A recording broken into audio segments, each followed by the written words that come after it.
ॐ अज्ञानतिमिरन्धस्य ज्ञानाञ्जनशलाकय चक्षुरुन्मिलितं येन तस्मै श्रीगुरवे नमः। नमो विष्णुपादाय कृष्णपृष्ठाय भूतले श्रीमते भक्तिवेदान्ता स्वामिनिति नामिने। नमस्ते सरस्वती देवे गौरवाणी प्रचारिणे निर्विशेषा शून्यवादी पाश्चात्यदेशतारिणे। जय श्री कृष्णा चैतन्य प्रभु नित्यानंद श्री अद्वैत गदाधार श्रीवास आदि गौर भक्त वृंद। हरे कृष्णा कृष्णा कृष्णा हरे हरे, हरे राम राम राम हरे हरे। हरे कृष्णा कृष्णा कृष्णा हरे हरे, हरे राम राम राम हरे हरे। हरे कृष्णा कृष्णा कृष्णा हरे हरे, हरे राम राम राम हरे हरे। मुखं करोति वाचालं पङ्गुं लङ्घयते गिरिं यत्कृपा तमहं वन्दे श्रीगुरुं दीनतारणं परमानन्दमाधवं श्रीचैतन्येश्वरं। हरि ओं तत्सत्। आनन्दलीला मयविग्रहाय हेमाभ्यदिव्यत् छविसुन्दराय तस्मै महाप्रेम रसप्रदाय चैतन्यचन्द्राय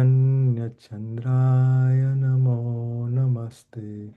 चैतन्यचन्द्राय नमो नमस्ते। चैतन्यचन्द्राय नमो नमस्ते।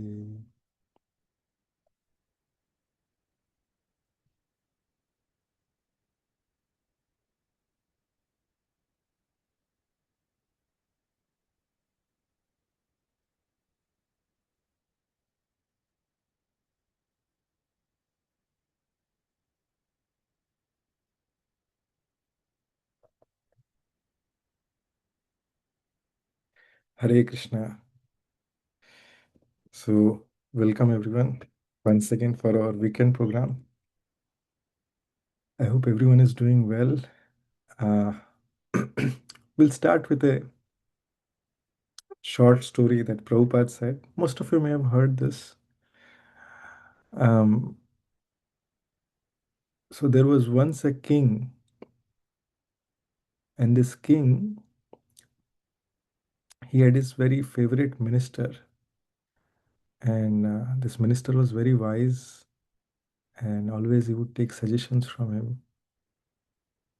So, once it so happened, and this minister was a devotee of the Lord. So once it so happened that the king went to a forest for hunting. So he did all his hunting activities, and when he was doing his hunting, at that time somehow um, of his accidentally he one of his finger got chopped off. So when his finger got chopped off, he came back and he told his minister, "Oh, see, my finger got chopped off." And this minister, like, okay, he was very nice, wonderful devotee, and everything he would accept it as a mercy of the Lord. He would say every time, like, okay, this is Krishna's mercy. So when the king came and told, okay, uh, see, my finger got chopped off. So the minister said, "This is Krishna's mercy." I said, "What? Here my finger is getting chopped, it has got chopped off. I'm in pain, and like I do not have this finger. You are saying it's Krishna's mercy? What kind of nonsense is this?" And then like he was so angry that he said, okay, put this minister behind the bars, put him in prison. So the minister was put in prison. And the king was very disturbed hearing this thing from minister. Minister, when he was put behind bars, said, this is also Krishna's mercy. And as with after some time, like, okay, it so happened that the the king got another minister. Like, okay, this minister was again envious of the previous minister. So he would always tell the king that okay, that minister is not good. So the king thought, okay, let me get this guy here. And so this minister was running the show with the king. After some time, they again went for hunting. But in due course of time, they got separated from their other army, like who were doing from the other soldiers who were also part of the hunting. The king and the minister were there at that time. Many of those, like in those forests, those tribal people are there. They caught hold of this king and his minister, and they said, okay. They started dancing next to them, and then they caught this king, and they said, okay, it will be a, they are this tribal people are generally worshippers. These people were worshippers of Mother Kali. So they said this will be a good offering to our Mother Kali. So they took this, and the king was garlanded, and like, okay, he was put in those chopping bars, and his neck was about to get chopped. And as soon as that was about to happen, the head priest came and said, "Okay, wait a minute. I see that he has a finger chopped off. So this is not a whole person. Like we need a he does not have his finger actually. So we cannot offer him to Mother Kali." So they said, "Okay, oh, what is this? Yeah, yeah, we did not notice this." Okay, then they said, "Oh, next guy, that minister was there." Then okay, that guy seems to be whole. Put that guy like on him and put him on the chopping board. Tuck. And his neck was cut down. He was killed there. So the king, as soon and he said, "Leave this guy. This is not whole." So they left this king. And the king, as soon as he was left, he said, "Arre, that my minister was right. This is Krishna's mercy. Arre, had my had my that finger not got cut off, my neck would have got cut off." So he came back and he said, "Arre, free that minister. He's the real guy. Come." And he said, "Arre, you are right. That was Krishna's mercy. I was like my neck was on the line actually, but because of my finger being cut, my neck was saved." But I have one question for you. Uh, I understand that, okay, that was a mercy on me, but you are a devotee of the Lord. How come you are behind the bars? So he said, okay, it is very simple. That is also Krishna's mercy. If I would have not been behind the bars, then I would have been with you, and my finger is not cut. So my neck would have been cut off. So it is Krishna's mercy that I was put behind the bars. So he said, okay.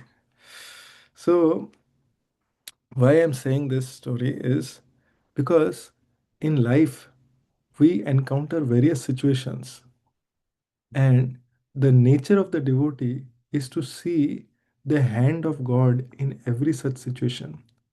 Sometimes the situation may be to our liking, and sometimes the situation may not be to our liking. Okay, whether it is to our liking or whether it is not to our liking, it is if we accept that situation that okay, there is something Krishna has a better plan. Many times I have told this, like, okay, the last verse from the fifth chapter of Bhagavad Gita, it says a very, very important principle. See, like, why I repeat this is because all of us, somewhere in the deeper core of our heart, we are looking for what? Peace, right? Is there anyone who is not looking for peace? Anyone here?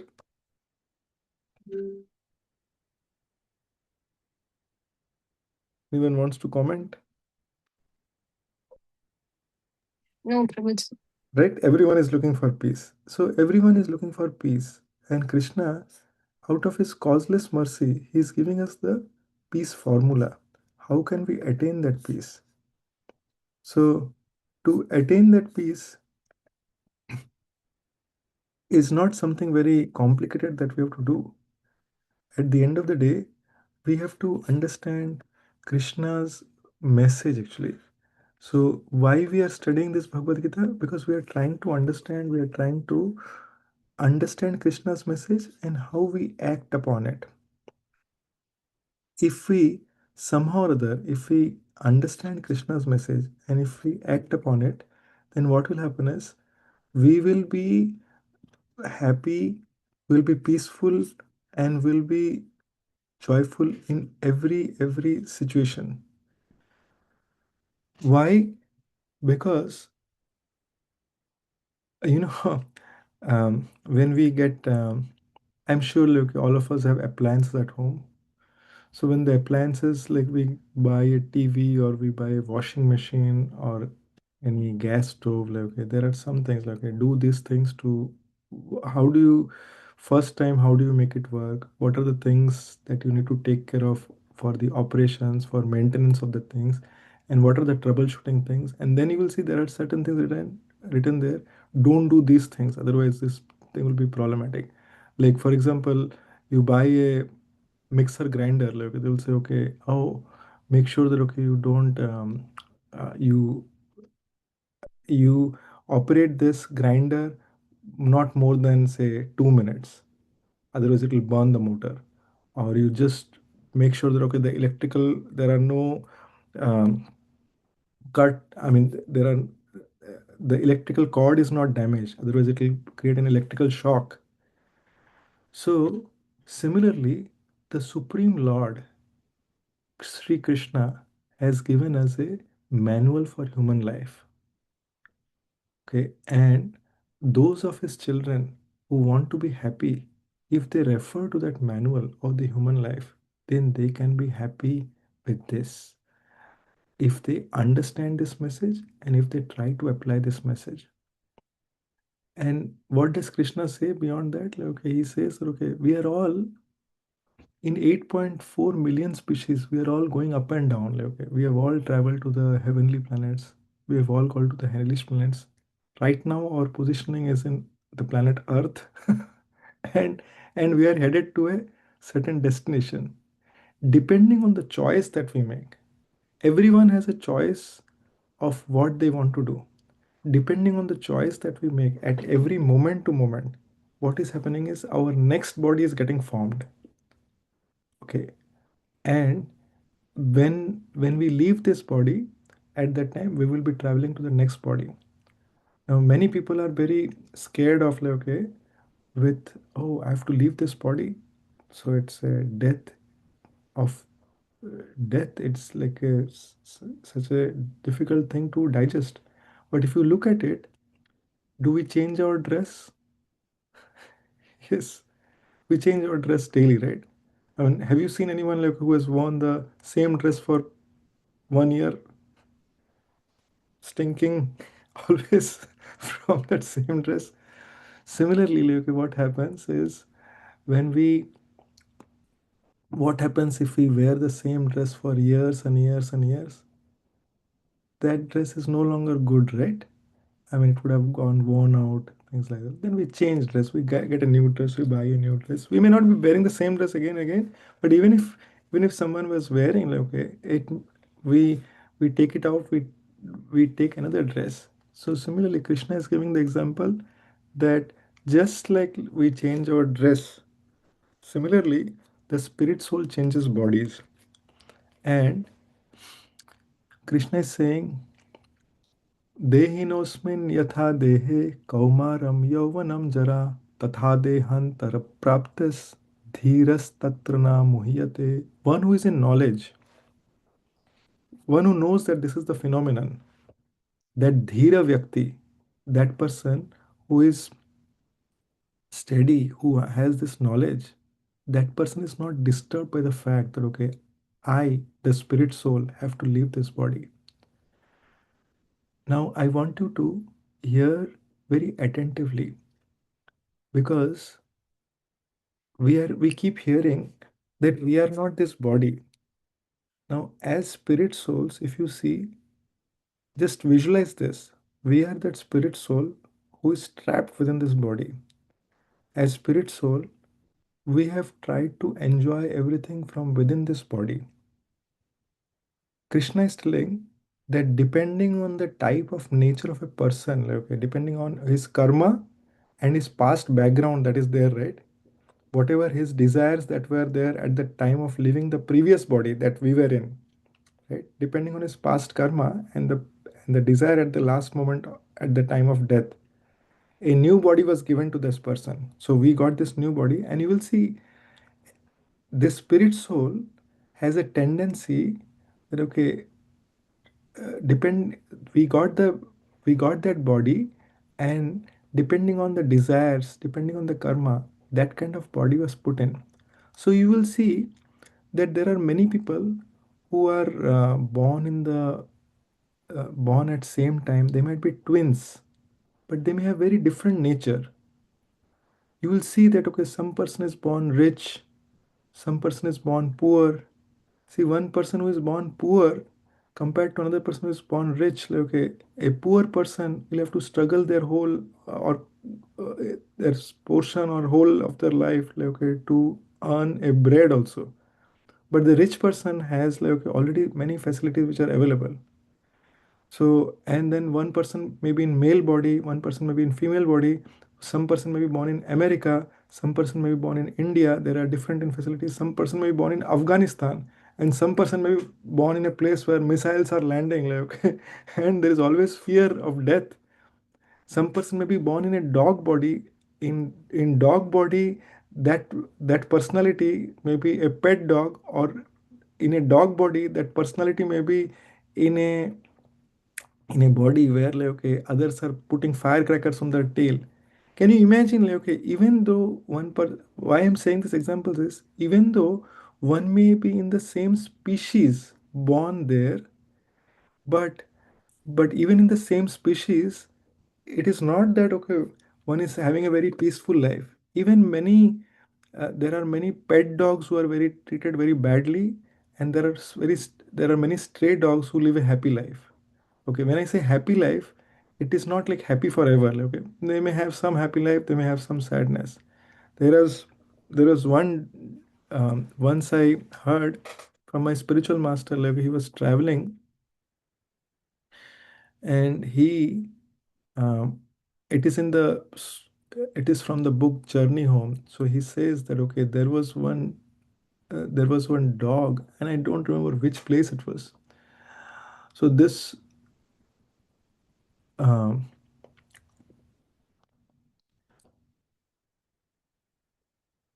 so there was uh, there was one dog would live with its puppy in the in the um, in a main road, and somehow as cars would drive, right, there were a lot of bumps that had developed. So once when the car was driving, like, okay, the puppy was sleeping in that in the holes, actually potholes, and one of the ambassador came, and it did not see it went the tires went into the pothole, and there was a sound. That's it, and the sound stopped, and the ambassador went off, and the mother dog came, and the mother dog saw that its child had died, and the mother would not leave that pothole. The mother was out there for several hours till like the dog's body was taken out from there. So at that time, like my spiritual master, he took that body of that pet dog. He could see that that was happening, and like okay, he took that body out from there, offered some prayers, and okay, and generally mother dogs are very protective about the kids. But when what he could see in this saint was like okay, that is my spiritual master. His name is Radhanath Swami Maharaj. That Okay, this person wishes well for us actually. So, and that mother dog would stay there for many, many days, like, okay, looking at that pothole where its baby had left its body. Why I'm saying this story is that if you see from this, that even though this dog was or this soul was trapped in a dog body, but they had the emotions for its child. So no matter who we are, we could be in a male body, female body, we could be in US, in India or any other place, we could be in an Indian body, in a different nationality, US citizen body, or US nationality body, or born in US, or like born in any other place. It does not matter. What our scriptures is saying is, we, depending on our karma and depending on the desire at the last moment at the time of death, we create another body. And through this cycle has been going on constantly. We are taking different types of body, and like going from different places across the 14 planetary system. So so and when someone takes birth, at that time, like, okay, that person is faced with three types of miseries within this material universe. And the miseries applies to all the higher planetary systems as well. Problems due to body and mind, problems due to other living entities, and problems due to natural disaster. Adi Atmik, Adi Bhautik, and Adi Devik. Now, one who is intelligent, Bhagavad Gita says, that person desires that, okay, how do I really come out of these problems? I really have to make a solution to this. And that person takes shelter of a knowledgeable person. Just like, okay, if we have a disease, what do? We go to a doctor. We want to get a cure for that. If you see, generally, like it is said that, okay, Ayurvedic, homeopathy, they give like, okay, a long-term treatment. And the modern medicines, allopathy, they do symptomatic treatments. Nowadays, it is a fast food, fast, everything is fast. So people want symptomatic things. Okay, get this thing done. I have seen this happen in the life of like, okay, people that I know of, that people, they took medicine for pain that caused them to get constipated. Then they took a medicine for constipation, and that caused them diarrhea. And then they are taking medicine for diarrhea, and like, okay, the cycle goes on and on. So it is all doctors, they treat symptoms, and like, okay, one after the other. One symptom has a I mean, one medicine has a side effect, and then it causes different thing to happen. Similarly, why I'm giving this example is because in the material world, if you see, we are trying to take care of one problem, but it creates another problem. Okay, and then we take care of another problem, and then there is a third problem. So always there is a hard struggle of finding a balance. Does anyone find this relatable? Okay, if we try to balance this one, then okay, that my this part I am trying to balance, and other part isn't a problem. Other part I'm trying to balance, this part is a problem. Hare Krishna. So, so that so that is the nature of this material world, and an intelligent person thinks that, okay, how do I find a permanent solution to all my problems? So for that, the thing is, there is absolutely no other solution than Krishna consciousness.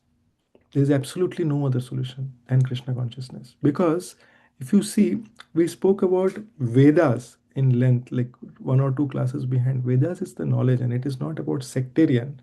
It is not about like, okay, this Vedas belong to like Hindus or Muslims or Sikhs or Christian or whatever, like, okay, right? So it is not like that. Vedas means knowledge, and the root of all knowledge, like, okay, they come, and depending on time, place, and circumstances, the same message has been given to different audience. Okay, some audience may be matured, some may be less matured, some may be medium matured, but the same message has been given. But you have to understand that depending on the maturity, when the message is given at that time, um, uh, like if it is grade one, if one is in grade one, okay, they have to go to grade two, grade three, grade four, okay, and that is how the progression is there. But if one is if we are talking about, if there is a mathematics problem, like okay, asked by a grade one student, he will be explained the mathematics in terms of grade one. If there is a mathematics problem of grade 12, he will be explained in that terms. Obviously, the grade 1 student will not understand what is PhD level mathematics or calculus, right? So that level of understanding will be given. Now, why I came to this is because if we understand this, then we can understand. I gave some example, like, okay, of some of the scriptures, like, okay, especially in terms of when Prophet Muhammad came, okay, when at that time, okay, um, he had to tell people, okay, that he had to give some strong instructions, okay, hey, you should not have relations between mothers and sisters and things like that, because the audience were um, not at that level. However, if you see in terms of convergence, like, okay, yes, whatever is being spoken at a very broader scale, okay, there is a lot of things which are converging and okay, coming to the same essence of message. It may be at a different level being communicated.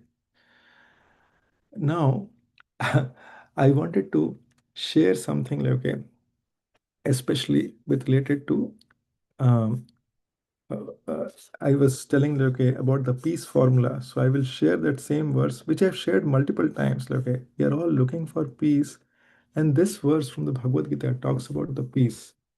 Bhoktaram yagya tapasam sarvaloka maheshwaram suhradam sarvabhutanam jnatva mam shantim richati. Shantim. Okay, the peace formula. The person in full consciousness of me, knowing me to be the ultimate beneficiary of all sacrifices and austerities, the supreme lord of all planets and demigods, and the benefactor and well-wisher of all living entities, attains peace from the pangs of material miseries. In short, to very simple language, if we have to understand, that means three things we have to remember. Krishna is the supreme proprietor. This personality, he owns everything. We are a person, Krishna is also a person. The difference is we are an insignificantly small person, and Krishna is the supreme person. We know, see, like here is the thing. I am sitting in this room, I'll know what is happening within this room. Okay, that is the purview of my nature. But do I know what is happening in next room? No, I don't know what is happening in next room. Forget about next room. Do I know what is happening inside my body? I don't know what is happening inside my body. Okay. But Krishna knows not only himself, but he knows everything happening in this room, next room, and not just that. He knows whatever is happening in the entire creation, and he knows what is happening inside every living being's heart because he's sitting in their heart as Paramatma. So, somehow or other, what is very, very important is, see, we want to, here, Krishna says there are three things. One is that Krishna is the supreme proprietor. He is the owner of everything. He is the Lord of everything. He is the master of everything. Second is he is the supreme enjoyer. That means everything is meant for his enjoyment. And third is he is our ever well-wisher. See, this third point is when I hear this third point, right, it gives me a lot of solace. Oh, Krishna is our ever well-wisher. Okay, now that person, see, thing is, if the topmost guy is my ever well-wisher, right? Can you imagine, like, okay, see, because we want, like, okay, if we go to a university, right? Amit Prabhu is studying. If we go to a university, we want, like, okay, oh, if my professors are favorable to me. Param Prabhu, Nandini Priya Mataji works. Now, if the CEO is like, okay, very favorable to you, oh, Nandini Priya, you have come. I'm very happy to see you. And like, okay, your boss may or may not talk to you, but the CEO talks to you.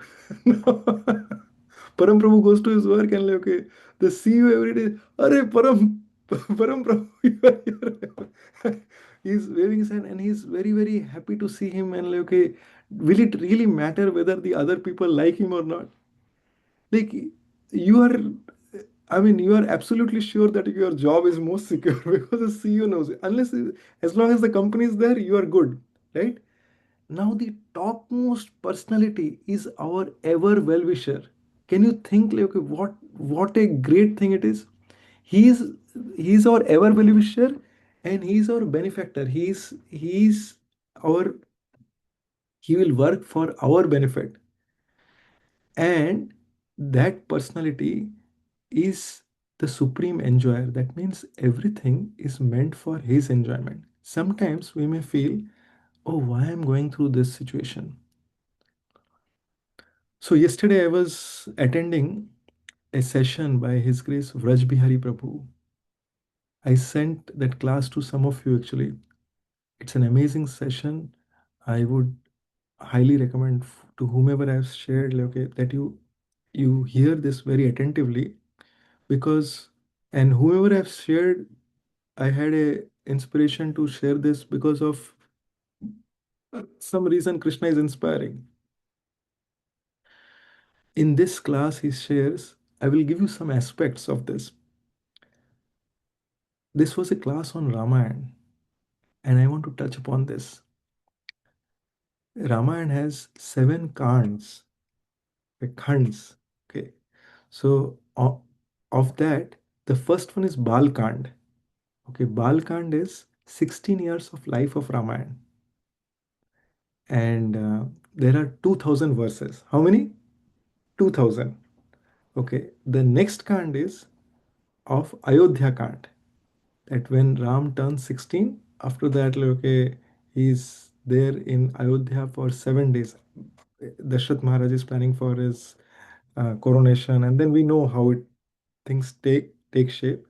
That 7 days of event is called Ayodhya Kand, and there are 5,000 verses.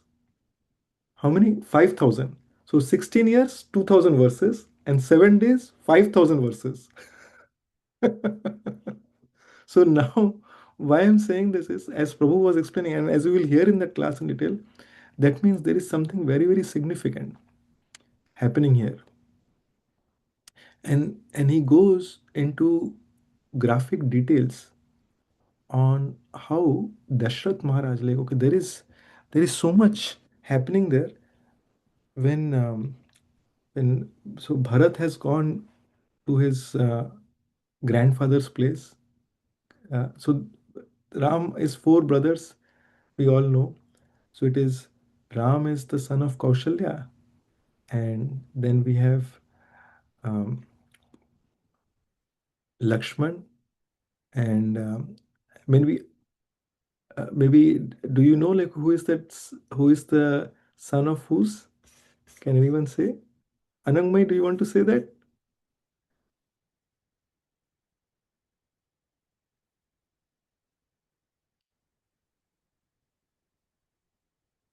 Okay, maybe Anangmai is uh, away probably. Does anyone remember who is son of whom? No? Oh, I forgot the name of his Sumitra, initial Sumitra Sumitra. and Kaikai. Sumitra. So, Kaikai has her son as Kaikai has her son as Bharat, and Sumitra and has two sons, yeah, Sumitra's Lakshman and son is Shatrugna. Lakshmi. Yeah. Yeah, Lakshman and Shatrugna. So now, what is happening is in the kingdom, um, it is long before this happened. Ashwapati is the father of Kaikai, and when King Dashrath got married, Kaikai was 16 years old, and Dashrath was 60 years old. Because that age difference was there. And during that time, Ashwapati did not want his daughter to get married. But Dashrath Maharaj said, casually he said, like, he did not give a commitment, but like, okay, your grandson can be the king. That was a word that he had said. And so when Dashrath Maharaj decided that, okay, when Ram was 16, like, okay, Dashrath Maharaj remembered that he had a curse from from the parents of Shravan Kumar. So this Shravan Kumar had gone to the forest. He was taking his parents to a pilgrimage. They were blind and they were in a carriage. He was carrying them. And this, when he went, they were thirsty, so he went to fill water.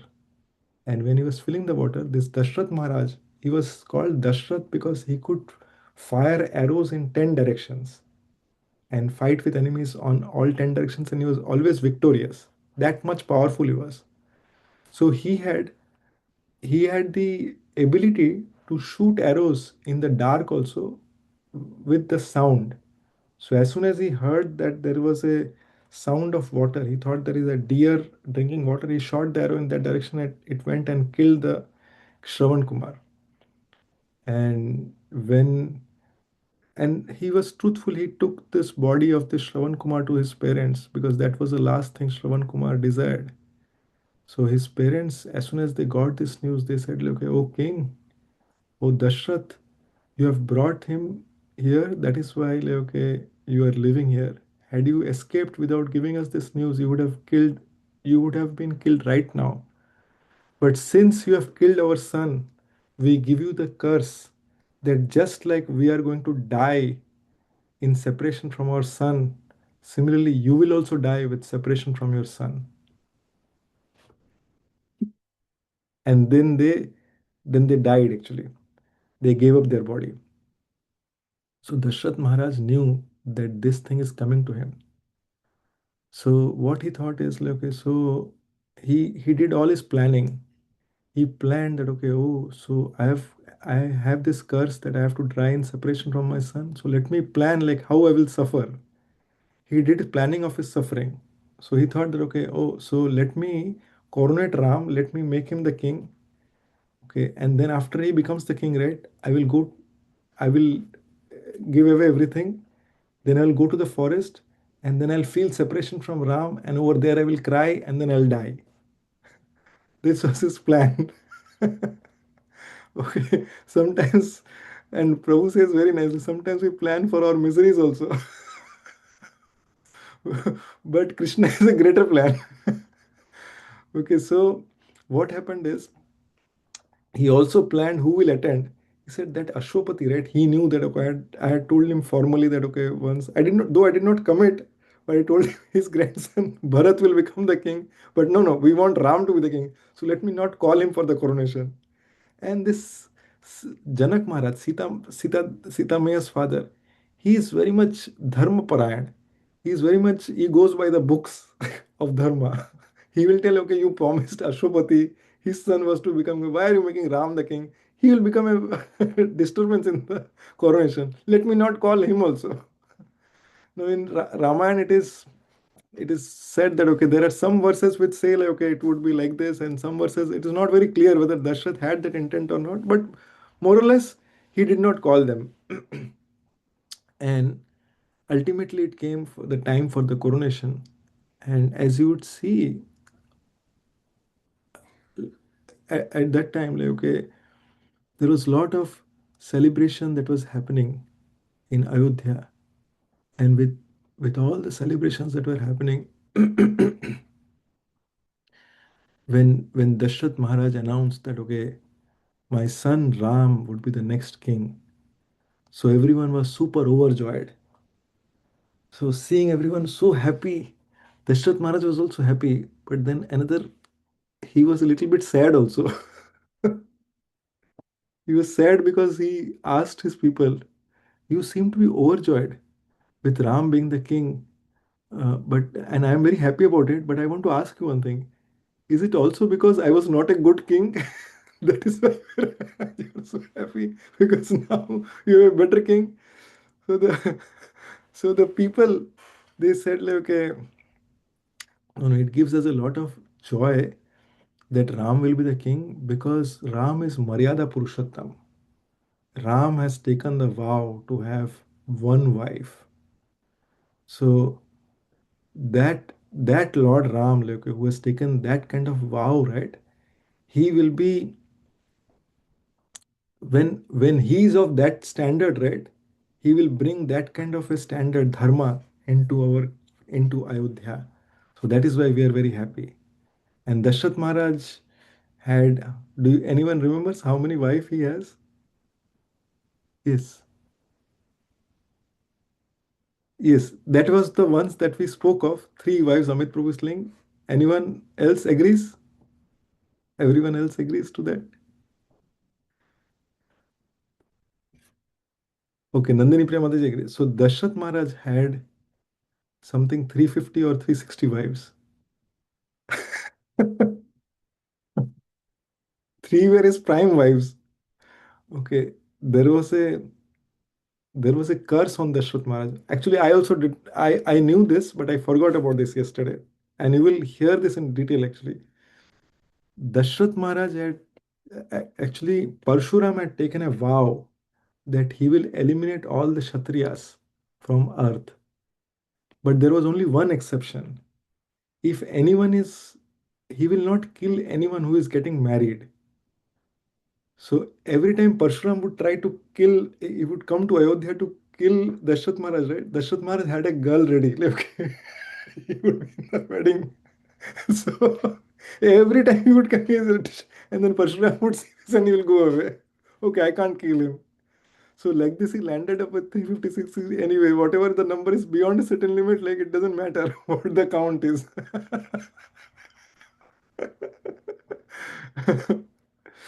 so so that Dashrath Maharaj, like, okay, who is so perfect in planning, we can understand. He was trying to plan for his miseries, but we cannot plan. At the most unexpected time, the most unexpected thing is supposed to happen. Like even for, see, it is coming from who is Dashrath Maharaj? He is the father of Lord Ram. And we can see from this example. And who are we? We are no one.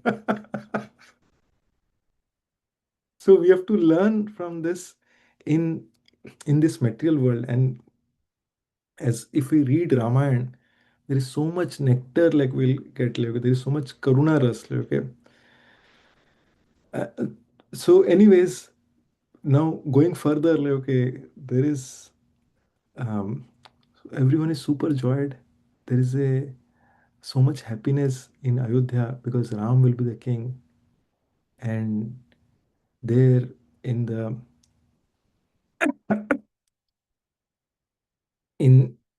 in Ayodhya, Kaikai is there. Kaikai loved Ram, so when Ram got married, Kaikai said that, okay, Ram and Sita, you can have my own palace. So they had palaces for every queen. So that is Kanak Bhavan. That Kanak Bhavan was given to Ram and Sita. That was Kaikai's gift to Ram and Sita. And then somehow she she was very very happy that Ram is becoming the king. And when this news came to him that Mantra was the one who heard this first, and Kaikai was super overjoyed to hear that Ram is king. But Mantra's first reaction was like, okay, she, she would not see good anything in anything. Mantra, she felt like, okay, that if somehow this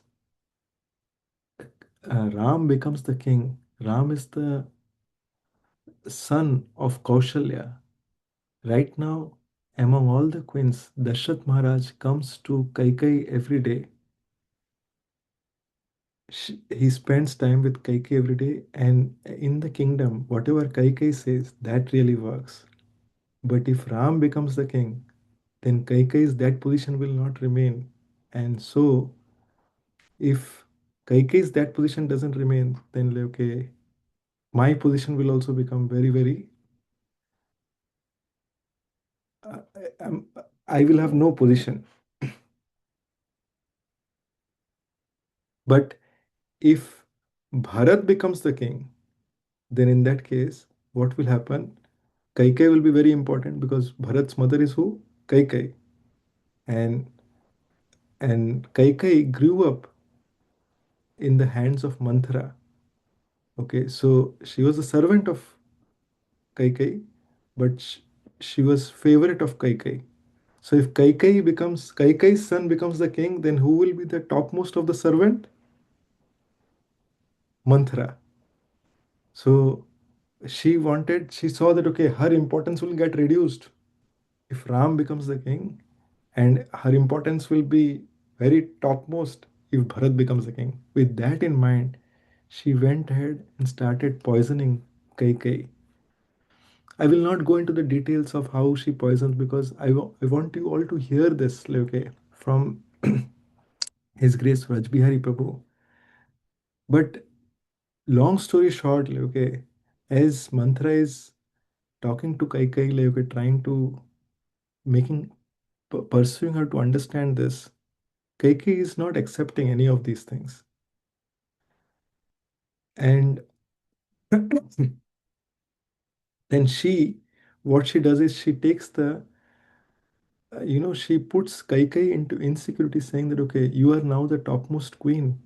And right now, Raja Dashrath comes to see you daily.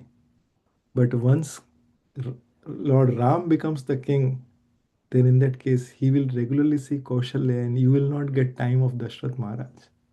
You are not understanding, oh foolish lady. That is how Kaikai is being told.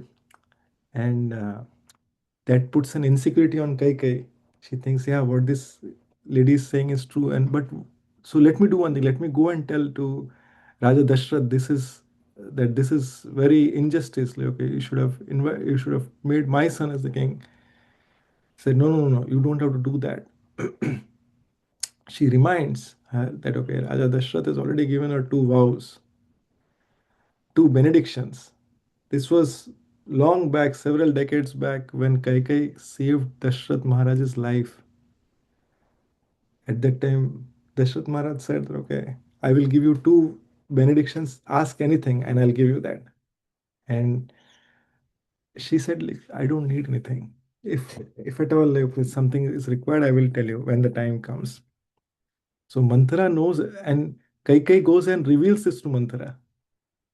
Sometimes we go ahead and reveal our heart to someone who is not a devotee. And what happens as a result of that? That is, if we reveal our heart to anyone and everyone, then what happens is like we might be exploited at the worst time of our at the most unexpected time. So Manthara reminds her of those two vows, and he says that we should ask for Ram to be banished to the forest and Bharat to be kept here because Ram and Bharat, like, okay, we have to. Manthara is telling Kaikai that okay, Ram is a scorn enemy of Bharat. Okay, he cannot tolerate Bharat, so you have to remove Ram from this scene. So put him to forest and make Bharat as the king.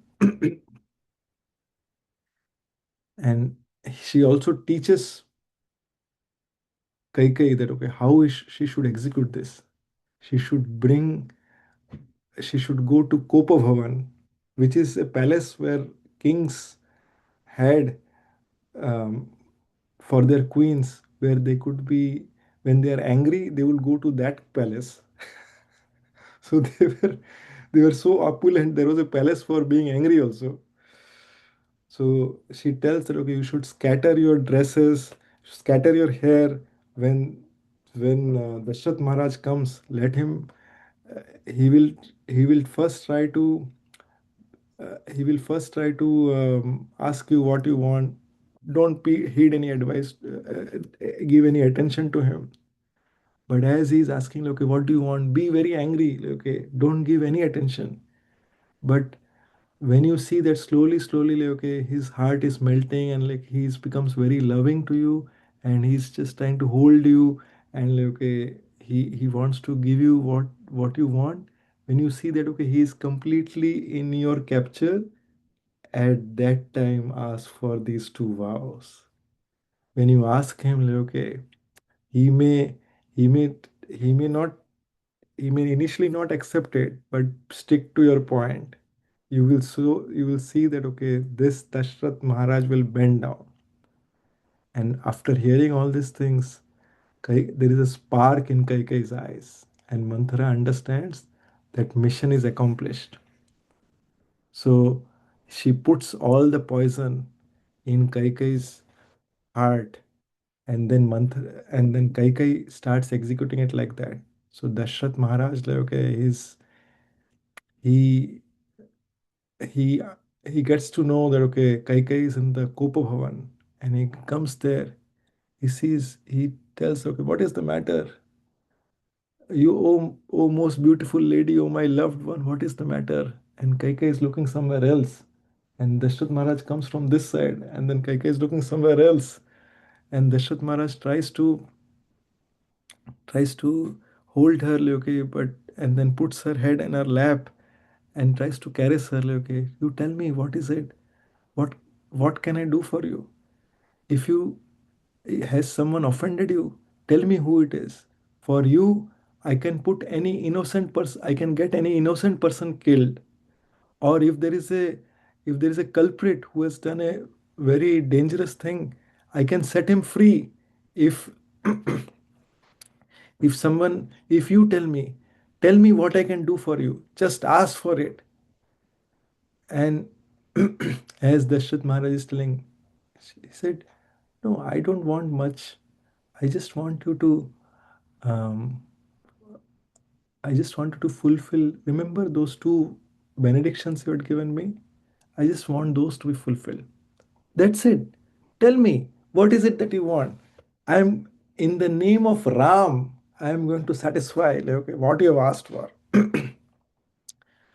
So he vows on the name of Ram that he is willing to give Kaikai whatever she asks for. And then Kaikai says, okay, then promise me that whatever I ask for, you will give me that. And he said, okay, in the name of Ram, I am promising you that I will give you whatever you ask for. And then Kaikeyi says, okay, then send Ram to forest for 14 years and let my son Bharat be the king. Dashrath Maharaj, when he hears this, he falls into a state of shock. He is just stunned what he has just heard. So first he is in a state of shock. Then as soon as he comes out of that shock, he is totally bewildered and he becomes very angry. Oh, foolish lady, you are like a snake, like, okay, that I have been taming for so long. You have been attached to me, to my body. That is that is what you have been so far. What wrong has Ram done? Like, okay, so starts he starts first initially becoming very angry. Then he tries different things. He starts telling, uh, negotiating with her. He starts telling loving words to her. He starts crying. He goes through various emotions, and at the end of it, like when none of it works, like Dashrath Maharaj falls at the feet of Kaikai, begging Kaikai, okay, to to to not go through this, to not have Ram go through this. He cannot bear the separation from Lord Ram. Same Dashrath Maharaj who had Kaikai in his lap some time back, now he is shedding tears at the feet of Kaikai. So through this, Leuke, one of the things that we can understand, Leuke, it is how one is we saw Leuke, how through bad association we are put into such compromising positions. Like, okay, Dashrath Maharaj planned for everything, but he forgot, like, okay, there is Manthara who is there inside. So we cannot plan for everything. And Dashrath Maharaj had given these benedictions to Kaikai, which Kaikai again translated to transferred it to Mantra at that time. He used to share those intimate details happening with Dashrath Maharaj to show that how Dashrath Maharaj would love him. And so Manthara took the advantage of that in the worst expected moment. We can understand through this that okay, we should not reveal our heart with anyone. If there is a servant, they should be at that level itself. Ramayana is teaching us that. So similarly, like, okay, Prabhu also gives one very wonderful analogy that we are all slaves with respect to nowadays this modern social networking, and we spend time, we get those association, but internally they are all acting, they are all pumping like, okay, as mantra things into our through our eyes and ears. Can you imagine like okay, what kind of effect it could have in longer run? So through this like okay, Dashrath Maharaj was in a very very very very pitiable state. If we just reflect upon this, there are so many aspects which we can find in our life that we could relate to. Um, the Dashrath Maharaj, like, okay, when when this was told to Ram, and Ram was composed actually. He was very very composed. Like he accepted, like, okay, that okay. Kaikai told that okay, your father is not able to tell, but he wanted you to go to forest for 14 years. Ram said, okay, thank you, mother. He accepted it. But Lakshman, as soon as he heard, he was like, okay, he became very angry. He said, okay, this this Dashrath Maharaj is I I disown him as my father, and like, okay, he has been so much lusty. This old man has been so much lusty. He starts talking in very very filthy words for Dashrath Maharaj. Okay, he's become so much overpowered by lust that he is taking such decisions. So lust can be also very very dangerous. We have to be very very very careful. um, and and it goes into very very he goes into Lakshman goes into very very graphic details around that. So this is just a very initial portion of that Ayodhya Kand, but I found it very very um, I was amazed. I have heard Ramayana like, okay, earlier also, but as I was hearing through this, I felt like okay, there are so many aspects of our lives that this touches through, and we have so much to learn from even this short story of Ramayana. So, how much nectar there must be in the entire Ramayana? When we hear Ramayana, when we read through these pages of Ramayana, right? Like, okay, it Ramayana anyway has the benediction that okay, anyone who hears Ramayana gets freed from envy. But like Ramayana also touches, penetrates through our heart, and it cures us from the problems of loneliness, and it gives us many practical lessons on how we should deal with in life. Like, okay, so Lord Ram is called Maryada Purushottam, so it teaches us the principles of how to lead a life. Krishna is slightly different. Like, okay, he's he knows like okay, when there is he knows like okay, how to lead in this Kali Yuga. If we are faced with practical problems, he knows like okay, practically everything may not be dharma. He tells Arjun, kill this Karna right now itself. Okay. And many people say that, okay, oh, this was a very bad act by Krishna. Like, okay, he asked Arjun to kill Karna at that time. But that Karna was the most,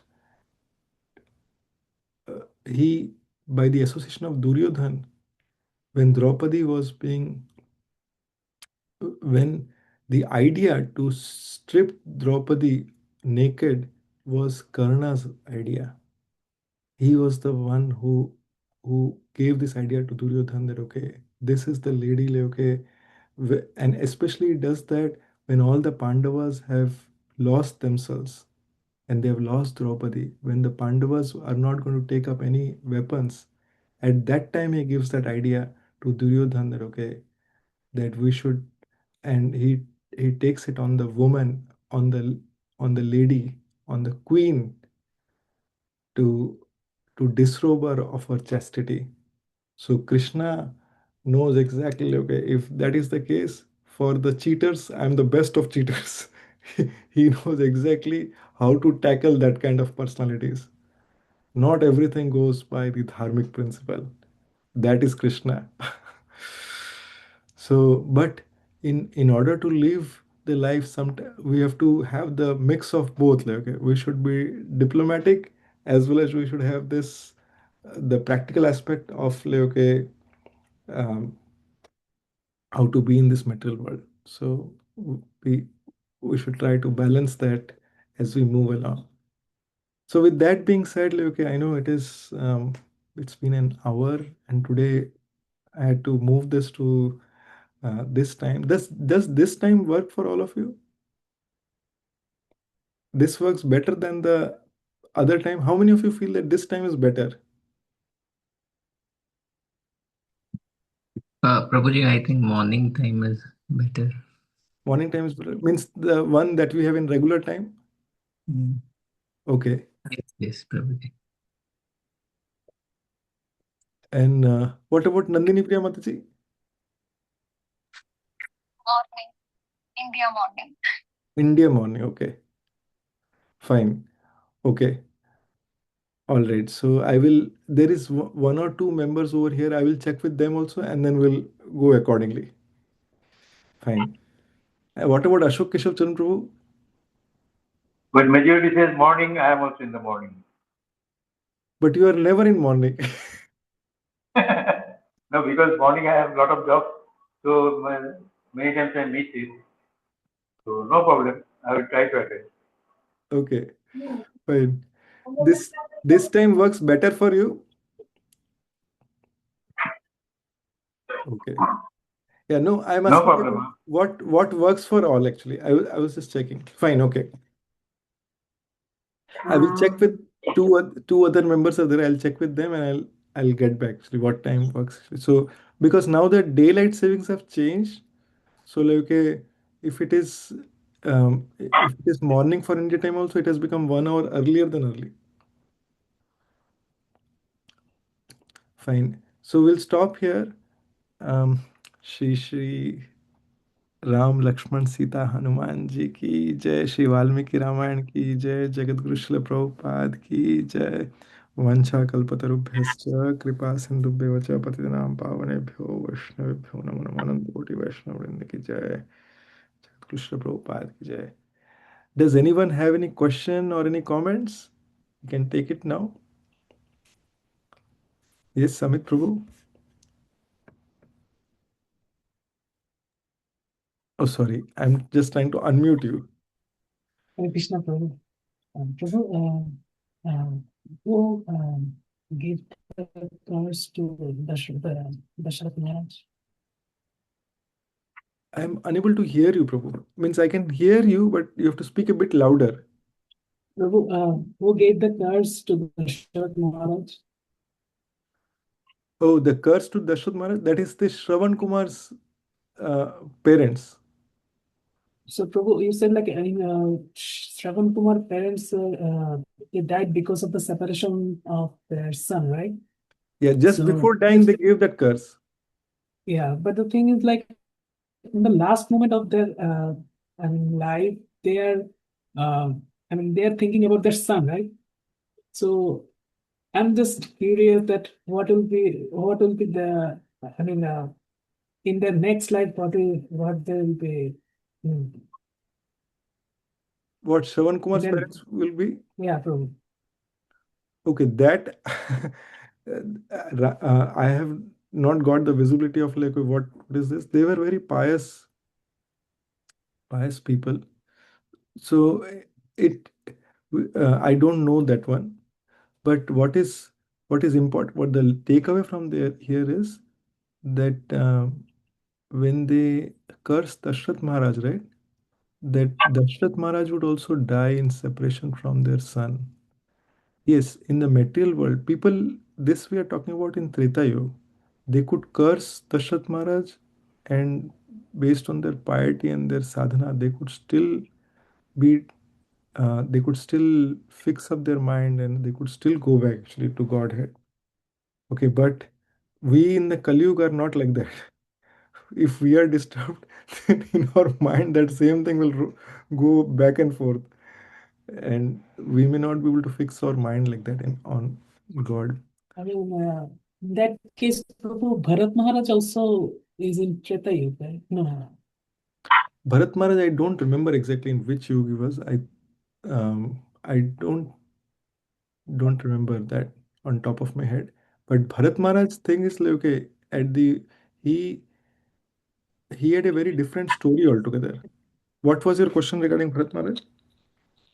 I mean, you said like in that yuga, people can fix up their mind and um, then they can like, that kind of thing, right? So Hmm. in Bharat Maharaj's case, why didn't he fix up his mind? No, Bharat Maharaj had a different scenario. See, Bharat Maharaj was a devotee in Bhava platform, very, very advanced platform. Okay, so we have, just to give you an idea, for any devotee who comes into this bhakti, right? It starts with the Shraddha. Shraddha means faith. When someone has a faith on a sadhu, that person, what it does is, when uh, with Shraddha they come, they do sadhu sang. They come to hear from a sadhu. Okay, with faith. See, if someone does not have a faith, what is this saying? Okay, they will not, and nothing will go to their ear. It'll, even if it goes to their ear, one ear it will go in and another ear it will go out. But if one comes with faith that, okay, maybe this sadhu has something important to tell me, this is, they are telling the real words of the Shastras, through that, let me see what I can absorb. So, with Shraddha, if one does sadhu sang, then this sadhu will give some instructions. Okay, why don't you chant, right? And then, when, or do this, don't do this, right? Some instructions come out of that. That starts the bhajan kriya for that sadhaka. When bhajan kriya starts, then through this bhajan kriya, there is anartha nivritti. That means all the dirts, contamination in our heart starts going out. When this anartha nivritti happens, then through this, what happens? There is some kind of uh, there is nishtha that is developed. Nishtha, ruchi, asakti, with all the stages that are going on, then slowly it comes to pre-final stage, bhav. And after that is Krishna Prem. After that is Prem stage. Bharat Maharaj was at that bhav stage, very, very exalted stages. We are all in anartha nivritti stage. Okay. Anartha nivritti means like we are struggling, like why we are struggling. Okay, sometimes we are in a good state, sometimes we are in a bad state.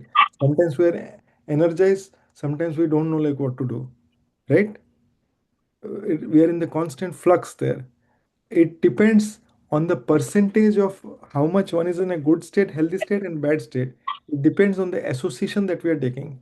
Someone may be 10% time only in a happy state and 90% time in a distressed state. That means that, okay, maybe the association or the chanting that we are doing is not that powerful.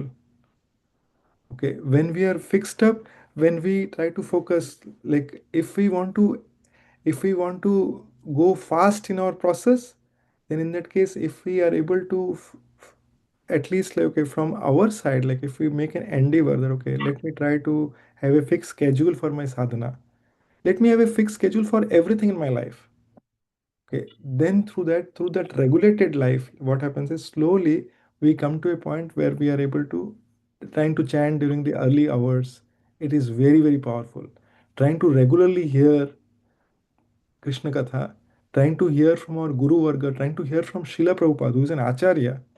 Okay, when we try to do that, what happens is through this, like if we are regularly hearing, through that, what will happen is we will get those problems we are getting in our life, right? We will get indications of those, like, okay, before it happens actually, or anything that we have to be careful, or any questions that we are having, right? Through those hearing only, we may be hearing a different class, but through that we will get our answers. So why I'm saying this is, so Bharat Maharaj was at a very exalted stage, but at that exalted stage, when he left all his kingdom, he was this entire Earth planet was called as Bharat at that time, and he renounced everything. He gave it to his son, and he went to the forest, and there he wanted started doing sadhana. And one day he saw one deer running into the forest, and it was being chased by a wild animal, and the deer was about to jump because it was a um, um, spring water actually, but in that water, like when it jumps, the deer dies, and at that time, like, okay, at the end of it, like, okay, the baby of the deer is saved. And how is it saved? Like Bharat Maharaj, as soon as he sees that deer, he goes to save it because his heart is compassionate. He's a he's a devotee. His heart is very compassionate. He goes to save the deer. He saves the body of the deer, but the deer dies because in that cold water. But the baby of the deer is saved. And Bharat Maharaj brings it and takes care of this. Now what happens is, when this baby deer is there, right? Bharat Maharaj is always taking care of this baby deer. Okay. Ooh, lulu, baby, baby, baby. Oh, it's so sweet actually, like this. And then, like, okay, slowly what happens? Bharat Maharaj becomes, he starts focusing on this deer, and this baby deer, like, okay, like if he has to do his puja sadhana, right? Then the baby is out there, like, okay, is pooping, peeing. Oh, baby, you do like this now. Now what to do? Look, let's keep you aside. And in his entire thing, like, okay, his sadhana area is getting contaminated, but he's focused on the deer. And slowly, what happens is Bharat Maharaj reduces his sadhana. He has no association in that forest. Okay, and his sadhana gets reduced to the extent that it becomes nil actually. And he's all the time is focused on this deer. He, from the bhava stage, because of the lack of association, his consciousness becomes what? Completely becomes deer consciousness. He's all time he's focused on this deer only. And then what happens is, when it is the last moment of his life, right? At that time, this deer comes in front of him, and he sees this deer, and he leaves his body. He's completely engrossed in this deer consciousness, and he becomes, from that bhava stage, he becomes a deer in his next life. Okay, he knew everything. He knew the scriptures left and right. He knew what is the value of human form of life. And he knew, like, okay, if he dies in this consciousness, what will be his next destination? And knowing all that, he focuses on this deer. He does not focus on his sadhana, and he dies in that deer consciousness. When he's born as a deer, Krishna, by his immense mercy, gives him that memory from his past life. He knows in his next life, he was the emperor of this entire country, entire planet, Earth, and now he's in the body of a deer. And can you imagine? And as a deer, he remembers everything from his past, his great mistake that he has done. And as a deer, he is very, very cautious. He he never associates with any females. He does not want any entanglement, and he eats only prasad. Like he takes, like, okay, the remnants of what the he takes forest items, the forest fruits, and, like, okay, whatever are leftovers by the devotees, and he lives his life like that, like, okay, and in his dear body, he is completely repenting on what he did in the human body. Can you imagine, like, okay, one gets a body, like, okay, for entire life he has to live in a completely animal body where one was a great devotee, he was having all the association. Can you imagine, like, how painful it would be? And with that pain, he lives that entire body as a deer. And then when he leaves that body, he gets, because he has lived in that good consciousness, right? He again gets awarded with a human body. This time he is born as Jada Bharat. Okay. And this Jada Bharat is, right from the very birth, he's self-realized. He understands what he remember. Krishna, by his causeless mercy, gives a memory of past two births, that he was the emperor of this entire planet, and now, just previous to this birth, he was born as a deer and he's now given a human body. So this time he makes it sure that, okay, I will not interact with anyone. So from his birth, he acts as if he is a foolish person. So right from his birth, like, okay, they his parents will see that, okay, he just acts weirdly. They will tell him, oh, you just pooped, you just did potty, go ahead and clean your hands and then take bath and come.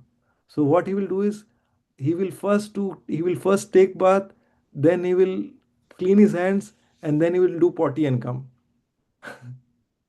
So then they'll be like, oh, who this guy, like, he never understands anything, like, because he wants to be a fool in front of everyone, so that no one entangles him in anything else. But in his heart, he's remembering Krishna. He's constantly remembering Krishna. They think that, okay, what use is of this guy? So they use him. In the farm they have those scarecrows. They tell him, okay, this guy is of no use. Put him as a scarecrow. Let him stand like this in the farm, like this. Okay, and in the farm he's just standing like that, remembering Krishna. Okay, so that he has absolutely no other association. But at that time his name is Jada Bharat. His reality comes into light when there is a king named Rahugana. This Rahugana king, he comes, he's he's in the line, he's in that same line of um, dynasty as Bharat Maharaj, but by that time the earth has divided into so many other kings, right? Many other kings have come into picture, and this Rahugana is a king of a big province, but not the entire earth. So he is going in a palanquin. His servants are carrying him in a palanquin, and at that time, like, King Rahugana um, sees that, okay, one person is like, there are four persons required to carry a palanquin. So, but there are only three persons, and fourth person is not there. So they see this scarecrow guy. Hey, come here, come here. They call this Jada Bharat. So he looks strong and stout. Like, okay, they call him and they said, okay, carry this palki. So they are carrying the palanquin, and suddenly Jada Bharat notices that there are some ants who are crossing the road. As soon as he sees the ants, what he does is, like, okay, they are going in full speed with the palanquin, and Jada Bharat puts a complete brake. And as soon as he puts a complete brake, like, the king who is inside, right, Rahugana, he gets a complete jerk and he sees that, okay, they have why did this happen? The king starts screaming from inside. They said, no, no, no, we did not do it. This guy did it. So the king says, don't do it again. Again, they cross over that, and after some time, again, Jadabharat sees some ants, so he again puts a brake. Like this, like, okay, it happens three, four times. The king starts screaming, and then once the it happens multiple times, the king goes so mad. The king tells him, "Are you really mad? What are you doing? Like, okay, you know I can get you killed." And when that happens, at that time, Jadabharat understands that this person is so proud. He At that time he reveals that, okay, to him, that, okay, that person, that the ant who is crossing is also same as you. It's just that he is in a different body. Okay, you would have also been an ant, and you could also be an ant in the next birth. When the king hears this, he understands that okay, this person looks like a fool, okay, but he's a very realized soul. And the king comes and falls at his feet. And at that time, Bharat Maharaj reveals that okay, you are in this dynasty. He was earlier Bharat Maharaj. So Ravana understands Bharat Maharaj was a greater king than he himself. And he gives him a lot of teachings after that. And Bharat Maharaj, Rahugana accepts Jadabharat as his guru. So it is not just like, okay, what you see externals. Lack of association, not being sincere can lead one like, okay, to lose their human life. What they have right now, they may not realize that what is the facility one has right now. But if one is not sincere, when they lose, and if Krishna is very merciful, when they are not having any facility to perform any of the bhakti in the next life, and they still remember, oh, I had such a good facility. It is the most helpless situation one can be in. Just like many people I have seen, like, okay, they would say, like, okay, oh, at one point of time I had so much money. That time I wasted my money. But see, now I'm poor. I used my money. I have come across people. Oh, I spent in gambling and like I used to drink and like okay, I used to do this and that and whatnot and like okay, now I'm poor guy and now I have no money. But is that of any use? So that way we have to understand that from Bharat Maharaj's thing, like how it is important for us to be serious. Every moment is sincere. Our time is running out. We may, the worst thing is after hearing this also, if it does not sink into our heart, then in that case, we may follow that same example, die in a different consciousness again to come back to this life. And again, we'll have to go through the entire life here at some point of time, Harikatha, and then probably in some lifetime we'll take it. So we should not be like that. We should we have to be very very careful, very very alert that okay, our time is counted. Let us be sincere. If we are sincere, then Krishna gives the guarantee that he will definitely help us. Does anyone know that where Krishna gives this guarantee? I will close this, okay. does anyone re- does anyone remember where Krishna gives this guarantee?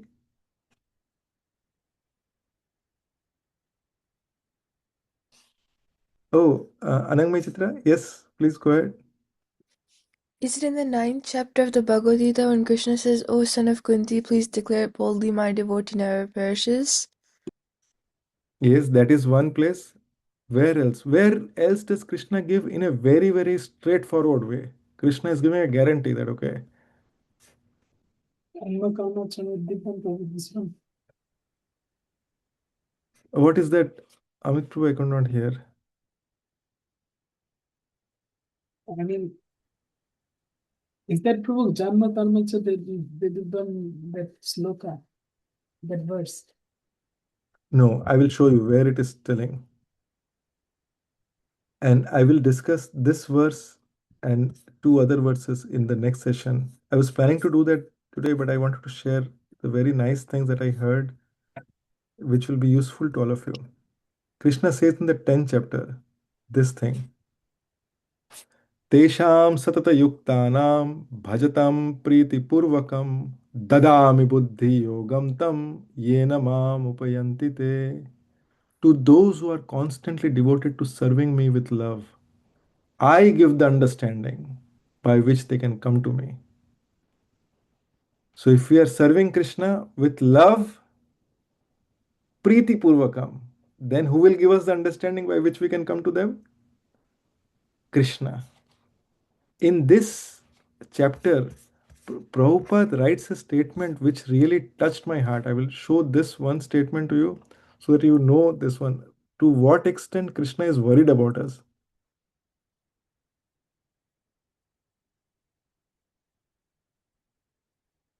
Prabhupada writes that A person may have a bona fide spiritual master and may be attached to a spiritual organization, but if he is still not intelligent enough to make progress, then Krishna from within gives him instructions so that he may ultimately come to him without difficulty. This is such a bold statement. Without difficulty, even if one person is not intelligent enough, Krishna will give the instructions from his heart so that he will ultimately come to him without difficulty. And what is the qualification to get that? The qualification is that the person must always engage himself in Krishna consciousness and with love and devotion render all kinds of services. He should perform some sort of work for Krishna, and the work should be with love. Krishna, I'm doing this with love for you. If a devotee, again Prabhupada is repeating this, if a devotee is not intelligent enough to make progress on the path of self-realization, but is sincere and devoted to the activities of devotional service, he is not able to make progress but is sincere. The Lord gives him a chance to make progress and ultimately attain to him. So we have to tell Krishna daily that Krishna, I'm trying my best. You give me the intelligence. Krishna, how I can please you. If we are sincerely trying for that, then Krishna will give us intelligence. We have to talk to Krishna. We have to tell him that, okay, what our desire is. Yesterday, Prabhuji was telling, His Grace Rajbihari Prabhu was telling, we have to sincerely open our heart and pray to Krishna, not like in Sanskrit shloks, but we have to tell Krishna, I'm trying to do this, but somehow or other I'm not able to, I really want to please you, so you help me, give me that intelligence by which I can please you in a way. Who can tell best how to please him? Krishna, right? Is it a good question? Like, okay, Krishna, you give me the idea how can please you. Then the ideas will come. He will give us the ideas. Then we have to take those ideas. See, as soon as we pray, right, someone will come and say, Prabhu ji, seva hai. Please come. Arey, Prabhu, abhi time nahi hai. Then it will like, Arey, I asked for this. Krishna said, I sent you that one. Krishna will give us the idea. And when it comes, right, when we have prayed, right, it will, Krishna is so intelligent, right? We have to tell that, oh, Krishna, I may be fool, I may miss out the opportunity, but please give me direct indication so that in my heart it rings that you are only sending this one. Then it will be like Krishna will bring, अरे ये मैंने ही भेजा है, ले लो इसको. I only sent it. Take that service. Or Prabhuji, please come to hear our class. Arey, see, I'm so busy. Krishna, internally Krishna is saying, see, you wanted me opportunity. I am giving you the opportunity. But you are busy. So we have to, and the next verse, Krishna gives complete assurance. He says, Tesham evanukam partham aham ajnana jam tamha nashayami atma bhavasto jnana deepena bhashvata.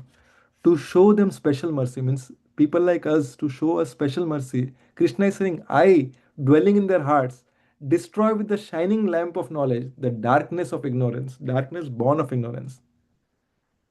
Whatever darkness is there, Krishna destroys that. Krishna gives us light so that like we get all hope. Krishna is very, very hope giving. We just have to try our best. That's it. And Krishna does the rest. And we have to keep telling Krishna that Krishna, I'm trying this. Please help me. Please protect me from Maya. Prabhupada would always pray, please protect me from Maya. So I hope that answers your question, Prabhu. Hare Krishna. Srila Prabhupada ki jai. Anyone else has any other question or comments? Was this relatable, like what I said? Like, was this understandable? Hare Krishna is Prabhuji. Hare Krishna. And the life lessons of Ramayana is, it's very important for day-to-day activities. Yeah. Yes. Prabhuji. Yes, Mataji, I will also send you this one. I'll send it in the group. You can hear this one. This will be very helpful. Hare Yeah, Krishna. sure, Prabhuji. Hare Krishna. Thank you, Prabhuji. Thank you. Dandat Pranam. Jai Shri Prabhupada. Shri Prabhupada ki jai. Nitai Gaur Jai. Premanandi. Hari Hari Bol.